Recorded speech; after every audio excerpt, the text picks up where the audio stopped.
Di tahun 2016, pemerintah Jepang itu mengumumkan ada sekitar 540.000 lebih hikikomori. What's up Sobat Simple, balik lagi di Simple Knowledge. Kalian pasti tahu kan, tiap negara itu mempunyai ciri khas dan keunikan masing-masing. Nggak cuma dari hal positif, tapi hal negatif ini bisa jadi menjadi salah satu keunikan dari sebuah negara. Contohnya di Jepang.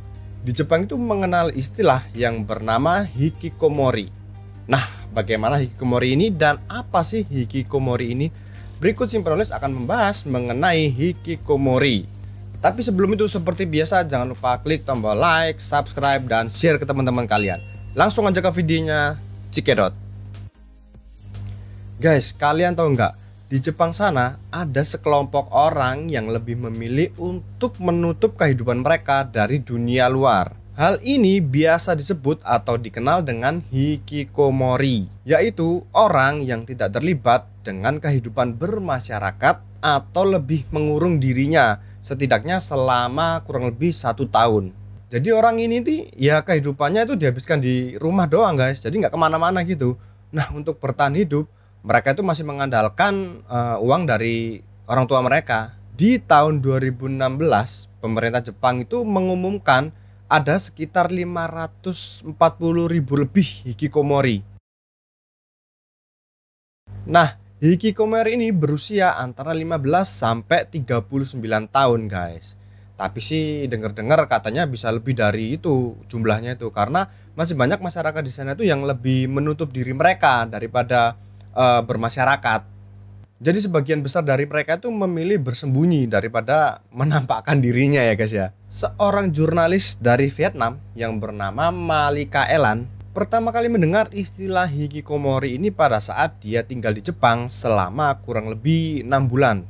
Di Jepang, Elan ini kemudian bertemu dengan wanita Jepang yang bernama Oguri Kayako, teman-teman. Nah, Oguri Ayako ini sendiri adalah seseorang yang bekerja sama dengan perusahaan yang bernama New Start. Jadi perusahaan New Start ini, dia tuh perusahaan yang berfokus kepada hikikomori dan mereka itu lebih fokus kepada kehidupan terisolasi mereka.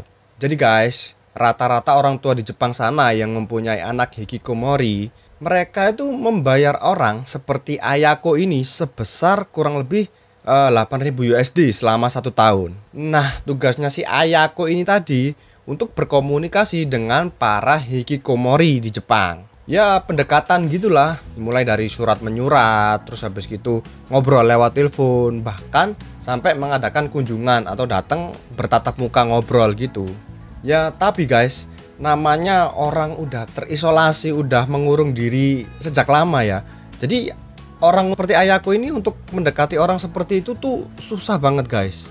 Jadi menurut Ayako, dia itu membutuhkan waktu kurang lebih selama 6 bulan untuk bisa masuk ke dalam kehidupan mereka, para hikikomori ini. Ya mulai dari surat menyurat tadi, terus telepon, bahkan sampai mengadakan kunjungan. Nah, tujuan akhir dari pekerja seperti Ayako ini adalah untuk mengajak para hikikomori ini tadi untuk tinggal di asrama New Start. Dan kemudian mereka itu akan diberikan pelatihan pekerjaan atau bergabung dalam program pelatihan kerja gitu guys. Menurut pengakuan Ayako, dia ini sudah membantu setidaknya 40-50 orang hikikomori untuk keluar dari kehidupan terisolir atau terisolasi mereka. Baru sekitar 40-50 ya guys ya. Sedangkan orangnya itu sampai ratusan ribu gitu. Jadi guys, hikikomori ini bukanlah hal yang unik di Jepang sana. Ya meskipun para hikikomori ini bisa dibilang sedang menderita penyakit kehidupan yang akut ya. Karena mereka nggak mau sama sekali bermasyarakat atau ya berkomunikasi dengan orang lain tuh nggak mau sama sekali. Nah, jurnalis Malika Elan mengutip beberapa alasan kenapa hikikomori ini dapat terjadi di Jepang sana. Salah satunya adalah semakin banyaknya keluarga di Jepang itu yang hanya memiliki satu anak cowok atau seorang putra guys. Dan orang tua mereka itu sangat banget mengharapkan anak mereka itu bisa sukses gitu loh. Jadi orang tuanya itu melimpahkan cita-cita dari orang tua mereka itu kepada anaknya itu. Jadi anaknya merasa terbebani dengan sangat-sangat berat teman-teman.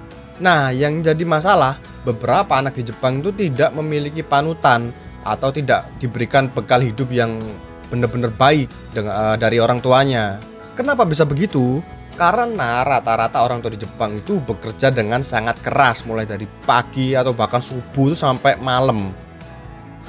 Karena mereka itu merasa memiliki beban dan tanggung jawab ekonomi di keluarga mereka. Jadi ya ibaratnya si anak ini jarang ketemu orang tuanya gitu loh. Alasan lainnya diperkirakan adanya pergeseran budaya Jepang. Jepang yang dulunya dianggap sebagai masyarakat yang kolektif, sekarang lebih dikenal sebagai masyarakat yang individualis, teman-teman. Di Jepang banyak sekali tuntutan di mana keseragaman itu sangat dihargai banget di sana, guys. Jadi reputasi seseorang dan penampilan luarnya ini dinilai itu sangat penting di Jepang sana. Karena itulah muncul pemberontakan dalam bentuk kebisuan yang biasa disebut hikikomori ini, teman-teman. Jadi rata-rata mereka itu merasa minder dan nggak bisa menyesuaikan diri mereka terhadap masyarakat luar atau orang lain. Jadi guys, mereka ini merasa gagah, terus merasa takut bergaul dengan masyarakat. Lalu mereka kehilangan percaya diri mereka, dan akhirnya mereka lebih memilih untuk tinggal di rumah atau bahkan mengunci diri di kamar mereka.